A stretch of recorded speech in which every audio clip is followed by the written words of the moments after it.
नमस्कार दोस्तों, आप सभी का स्वागत है आपके अपने YouTube channel Ravi Shetty IQ GK पर। आज मैं आपके लिए 1000 जीके जीएस के मोस्ट इंपॉर्टेंट क्वेश्चंस करवा रहा था, उसका पार्ट 5 वीडियो लेकर आया हूं। मैं आपको हर पार्ट में मोस्ट इंपॉर्टेंट जीके जीएस के क्वेश्चन करवा रहा हूं। फ्रेंड्स, ये क्वेश्चन इतने ज़्यादा इंपॉर्टेंट है, अगर आप किसी भी एग्जाम की तैयारी कर रहे हो, ये वीडियो और इसके सभी पार्ट आपके एग्जाम के लिए काफ़ी ज़्यादा इंपॉर्टेंट रहेंगे। तो चलिए शुरू करते हैं फर्स्ट क्वेश्चन से। फर्स्ट क्वेश्चन है हमारा, कर्नाटक स्थित जोग प्रपात किस नदी पर स्थित है? सही आंसर है ऑप्शन डी, शरावती नदी के ऊपर। कर्नाटक में जो फ्रेंड्स जोग प्रपात है, ये शरावती नदी के ऊपर स्थित है। इंपॉर्टेंट क्वेश्चन रहेगा आपके एग्जाम के लिए। और फ्रेंड्स, आपसे एग्जाम में ये भी पूछा जाता है कि ये जो जोग प्रपात है जो कि शरावती नदी पर स्थित है, ये भारत के किस राज्य में है? तो आपका आंसर होगा भारत के कर्नाटक राज्य में स्थित है। और फ्रेंड्स, जोग प्रपात को महात्मा गांधी प्रपात के नाम से भी जाना जाता है। ठीक है, यहाँ पे लिख देता हूँ, महात्मा गांधी प्रपात के नाम से भी जाना जाता है। प्रपात को हम वाटरफॉल भी बोलते हैं, वाटरफॉल भी बोलते हैं। नेक्स्ट क्वेश्चन कर लेते हैं, भारत की सबसे लंबी झील कौन सी है? सही आंसर है ऑप्शन ए, वेम्बनाथ झील। वेम्बनाथ झील जो है, ये भारत की सबसे लंबी झील है। और फ्रेंड्स, आपसे एग्जाम में क्वेश्चन और पूछा जाता है कि ये जो वेम्बनाथ झील है, ये भारत के किस राज्य में है? तो आपका आंसर होगा ये भारत के केरल राज्य में स्थित है। ये क्वेश्चन भी फ्रेंड्स एग्जाम में कई बार पूछा गया है। नेक्स्ट क्वेश्चन कर लेते हैं, उत्तर भारत और दक्षिण भारत को कौन सी पर्वत श्रृंखला अलग करती है? सही आंसर है इसका ऑप्शन बी, विंध्या पर्वत। विंध्या पर्वत जो है, ये उत्तर भारत को और दक्षिण भारत को आपस में अलग करती है। फ्रेंड्स, ये क्वेश्चन भी एग्जाम में कई बार पूछा गया है। नेक्स्ट क्वेश्चन कर लेते हैं, खारदुंग ला पास किस पर्वत श्रेणी में स्थित है? आंसर है इसका ऑप्शन सी, लद्दाख। खारदुंग ला पास जो है, ये लद्दाख पर्वत श्रेणी में स्थित है। नेक्स्ट क्वेश्चन कर लेते हैं, माउंट आबू जो एक पर्वतीय स्थल है, कौन सी पर्वत श्रृंखला में स्थित है? सही आंसर इसका option B, Aravalli. Mount Abu जो कि एक पर्वतीय स्थल है फ्रेंड्स, ये अरावली पर्वत श्रृंखला में स्थित है। और आपको ये भी पता होना चाहिए फ्रेंड्स, ये जो माउंट आबू है, ये भारत के राजस्थान राज्य में है। यहाँ पे लेता हूँ, भारत के राजस्थान राज्य में स्थित है। और आपसे फ्रेंड्स एग्जाम में क्वेश्चन और पूछा जाता है, आपसे एग्जाम में पूछा जाता है कि जो अरावली पर्वत श्रृंखला है, इसकी सबसे ऊंची बिंदु का क्या नाम है? तो फ्रेंड्स, आपका आंसर होगा गुरु शिखर। यहाँ पे लिख देता हूँ, गुरु शिखर जो है फ्रेंड्स, ये अरावली पर्वत श्रृंखला का सबसे उच्चतम बिंदु है, या बोल सकते हो हाईएस्ट पॉइंट है। और इसकी जो ऊंचाई है फ्रेंड्स, वो है 1722 मीटर। ये भी एग्जाम में पूछा गया है। नेक्स्ट क्वेश्चन कर लेते हैं, पैंगोंग झील कहाँ पर स्थित है? सही आंसर है ऑप्शन डी, लद्दाख। पैंगोंग झील जो है फ्रेंड्स, ये लद्दाख में है। और आप सभी को पता है कि लद्दाख क्या है, केंद्र शासित प्रदेश बन गया है भारत का। ठीक है, और फ्रेंड्स, जो अभी चीन का और जो भारत का विवाद चल रहा है फ्रेंड्स, वो पैंगोंग झील के आसपास ही चल रहा है। ठीक है, ये भी आपने याद रखना है।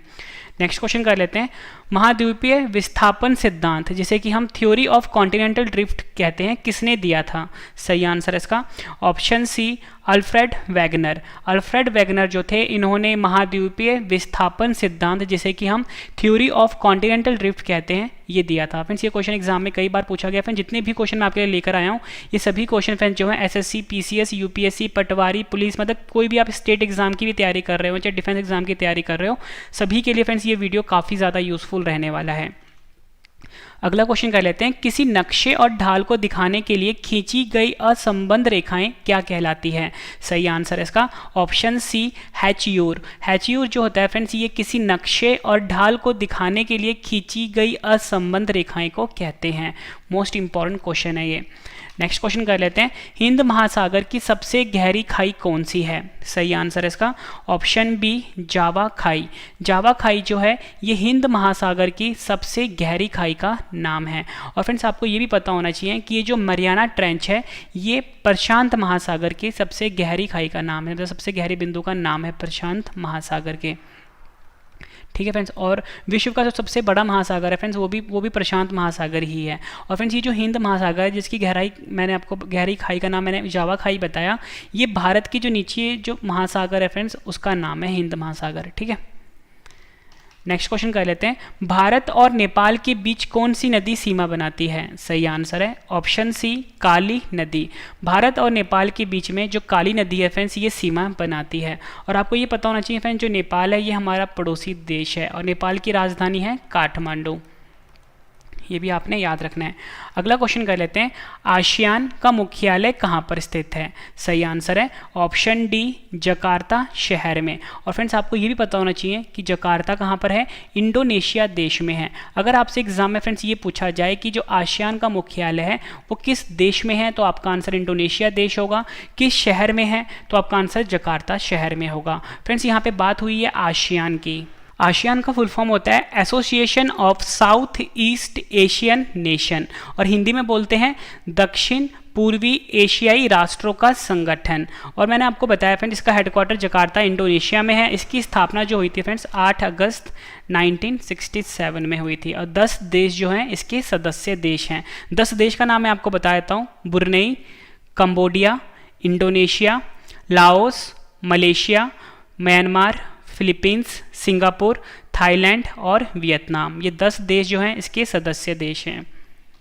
नेक्स्ट क्वेश्चन कर लेते हैं, मोहनजोदड़ो की सबसे बड़ी इमारत कौन सी है? सही आंसर है इसका option A, great granary. Great granary जो है फ्रेंड्स ये मोहनजोदड़ो की सबसे बड़ी इमारत का नाम है। ये क्वेश्चन भी फ्रेंड्स एग्जाम में कई बार पूछा गया है।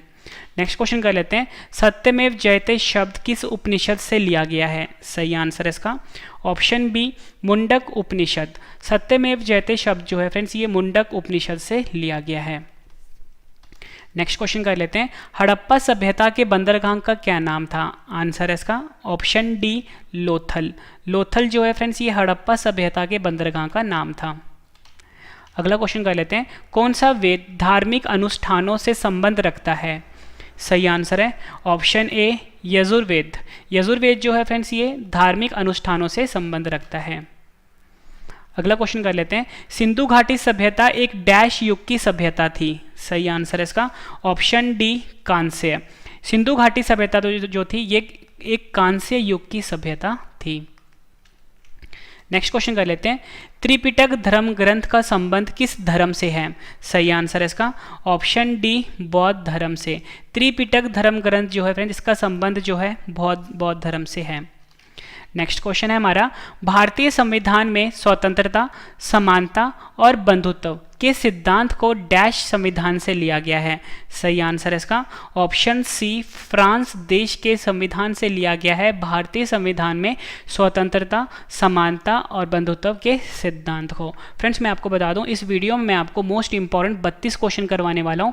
जब आपके 32 क्वेश्चन कंप्लीट हो जाएंगे सभी क्वेश्चन मैं आपको एक बार फिर से रिवीजन भी करवाने वाला हूं, ताकि फ्रेंड्स आपको सभी के सभी क्वेश्चंस इसी वीडियो में अच्छे से समझ में आ जाएं और याद भी हो जाएं। और लास्ट में फ्रेंड्स मैंने आपकी नॉलेज चेक करने के लिए इन सभी क्वेश्चन का टेस्ट रखा है। फ्रेंड्स टेस्ट आप जरूर अटैम्प्ट करना, क्योंकि टेस्ट ही आपको बेस्ट बनाता है। तो प्लीज़ टेस्ट आप जरूर अटैम्प्ट करना और अपना आंसर आपने कमेंट करके देना है। कौन सा नियम कहता है कि बुरा पैसा संचरण में अच्छा पैसा बाहर करता है? ये क्वेश्चन फ्रेंड्स काफ़ी इंपॉर्टेंट है इकोनॉमिक्स का। तो सही आंसर है इसका ऑप्शन डी, ग्रैशम का नियम। ग्रैशम का नियम जो है फ्रेंड्स ये कहता है कि बुरा पैसा संचरण में अच्छा